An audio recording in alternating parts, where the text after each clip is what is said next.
I'm 15 years old. I have a stepsister who is a couple years older than me, and she is really seriously disabled. I'm not sure what's wrong with her because no one ever wants to discuss it with me, but she's nonverbal, breaks her bones a lot, and has severe epilepsy and will have many fitting episodes.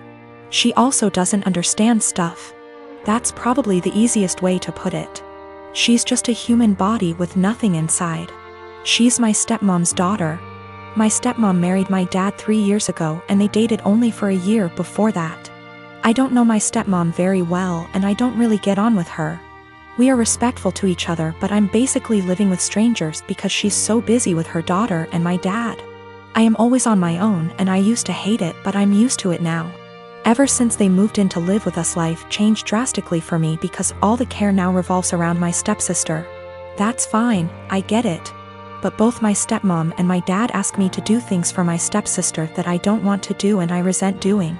Stuff like staying home when I want to go to the mall with my friends. They're disappointed that I don't get her anything for her birthday with my very limited funds, etc. My own mom passed away when I was small, so I can't go and stay anywhere else, and all in all I'm just a lot more angry than I used to be, because they seem really disappointed whenever I say I don't want to do anything for her. Even stuff like feeding her, like I don't want to sit there feeding her banana pudding and wiping her drool. I didn't ask for this. Anyway, she recently fell a few days ago and had a seizure for 8 minutes. She was taken to hospital and the doctors want to keep her in and look after her. I don't want to go and visit her. I remember seeing my mom in hospital before she died and I just hate hospitals and I sort of hate my stepsister, and I just don't want to go and visit someone who doesn't even know I'm there. My stepmom is really upset with me and so is my dad. They haven't yelled at me or anything, but they are both being super cold towards me because I don't want to visit. My grandma who lives in Canada called me about the blue and told me it was okay.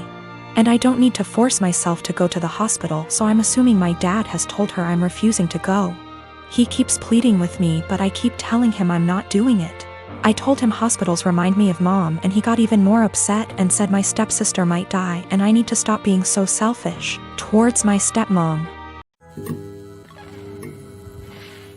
My husband, Asian, and I, American, welcomed our firstborn 4 weeks ago. The baby is healthy, thank God, but I'm exhausted, haven't fixed my hair, barely able to shower and cannot sleep. My husband's family had been pressuring us to visit to meet the baby. I tried to hold them off as much as I could, but yesterday, I was surprised to find them standing on the porch. Turns out hubby invited them for dinner. I was embarrassed and felt like I wasn't ready for visitors, judgmental ones at that, cause the house was a mess, y'all. Anyways, my husband sat with them while I fed my son, then later I asked my husband if we should order takeout for dinner. He said no, because his parents would find this rude and unwelcoming. He suggested that I go inside the kitchen and prepare something, anything long as it's homemade. I said fine, then went and made some mac and cheese. The reason I prepared this meal is because of how easy it is. Once I served the family, my husband's mom looked at me and was appalled. I noticed something was wrong. She asked if I really found it appropriate to serve her and the family mac and cheese. I asked why not, and she went on a rant about how disrespectful this was and that I clearly have no experience in what is right and wrong when it comes to hosting. I said, excuse me? Who said I signed up to host an expected visit from them? And she took it as in I didn't want them there. Her husband said they were just there to finally see the baby that I kept them from seeing for an entire month. That's a whole month of his life they'd missed out on. We had an argument and they decided to go home. My husband said that deciding to serve his family mac and cheese was more offensive than serving them nothing at all. I told him I was too exhausted to cook their traditional feasts, that I was forced to learn from his mom. He took offense and said that I was being mean and disrespectful towards not only his family but his culture. I went inside the bedroom to stay with my son. My husband stayed on the phone with his family for an hour, then kept giving me the cold shoulder, and refused to eat what I cook in support of his family. I understand how some guests might find it offensive, especially his family, but I was just trying to make a quick homemade meal like my husband wanted. My brother and I do not get on. When we were younger, he'd go out of his way to make my life a living hell. To my parents' credit, they did tell him off for it when they caught him, but they both worked long hours and didn't have the energy to deal with our arguments.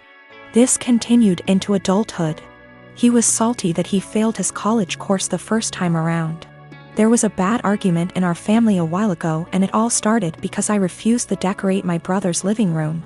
I won't go into too much detail, but he wanted a pretty hefty discount. I said no, and he threw a tantrum. Instead of being a grown-up and talking to me, he decided to hook up with my toxic ex-girlfriend and the mother of my child.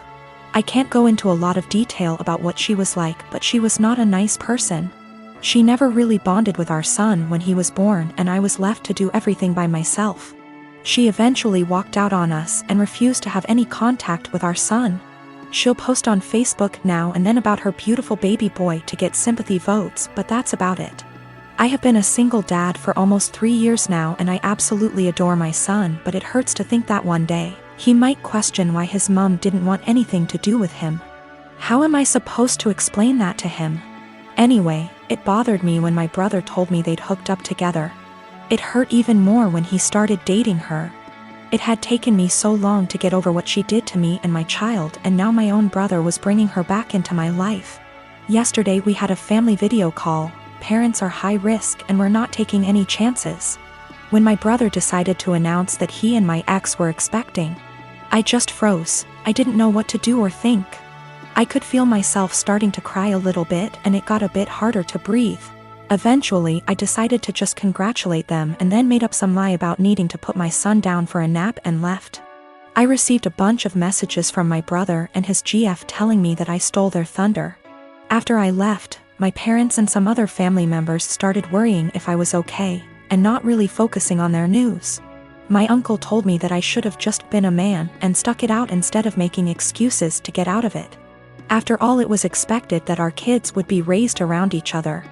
I feel like maybe I shouldn't have left the call, but at the same time it would have been worse if I'd stayed and had a full-blown panic attack in front of everyone. Some of the family members are split and have argued that I won't be able to avoid my brother and his family forever, but others believe I was in the right to leave that situation. I don't know what to think. My parents aren't happy, but they don't have the energy to deal with all the hassle my brother would cause. They actually cut him off for a little while when he started dating my ex, but he phoned them constantly and, again, can't go into much detail, but he said he'd do something not so good. They keep him at arm's length, but I have told them not to cut contact because of me. If they want to cut contact on their own accord, then that's fine, but I do not want to be the reason that they have to deal with his tantrums. The rest of the family, for the most part, weren't happy about it but accepted it, or pretended to. When they started getting a bit more serious, my uncle, who told me to be a man, thought it was funny. That's just the kind of person he is. Not for my sake, but for the sake of my son. I don't want to put him through all that. My sister Anna is special need. She has severe autism, and while she is verbal, most of her communication is physical, like sign language, due to her social discomfort. She does speak around family though, and has pretty bad cognitive skills.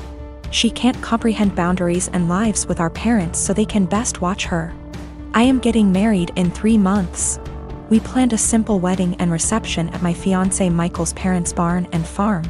Since it's all gonna be DIY and we aren't planning anything too expensive, we can do things pretty quickly since flowers, food, and decor will be provided by his family. I sent out invites last week and I asked that Anna not come. I told my parents I understood that would mean they may not show up, but it was just a heads up. Why no Anna? She has an issue with touching Michael and trying to kiss him. At times when we were at my parents' house, Anna would try and grab Michael's hands, try to lean in to kiss him, or would have a really bad shutdowns if she wasn't allowed to be directly next to him. We've tried speaking to her, but there's only so much we can do when she doesn't really understand. I told my parents I just want one day for Michael to be my partner and not Anna's comfort person. They called me selfish and asked how I expected them to agree to something like this. They told me Anna is disabled and may never experience a wedding of her own, and while I have Michael for probably the rest of our lives, she'll have no one, and that Michael and I can be a little more understanding to the reality of her life. I feel like a total ass, and what they're saying has really gotten to me, and I'm starting to question my decision. My parents called me letting me know they won't be coming and that it's best I don't bring Michael around anymore since I've chosen some man over my sister. They told me that Anna wanting to kiss Michael and hug him is normal for a woman her age, and that she doesn't understand what her feelings mean. I suggested they try to redirect her during the wedding, but they said Michael is gonna be family to her and he needs to get over it.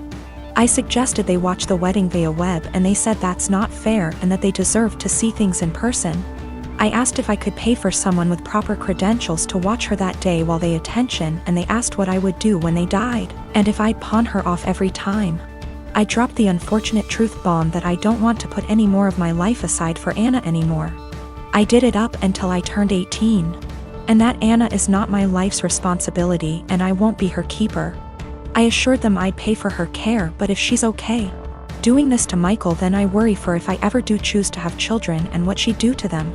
They said I was sick for suggesting she'd do anything to my future children and hung up on me. They sent a lengthy text telling me not to contact them until I could do the right thing.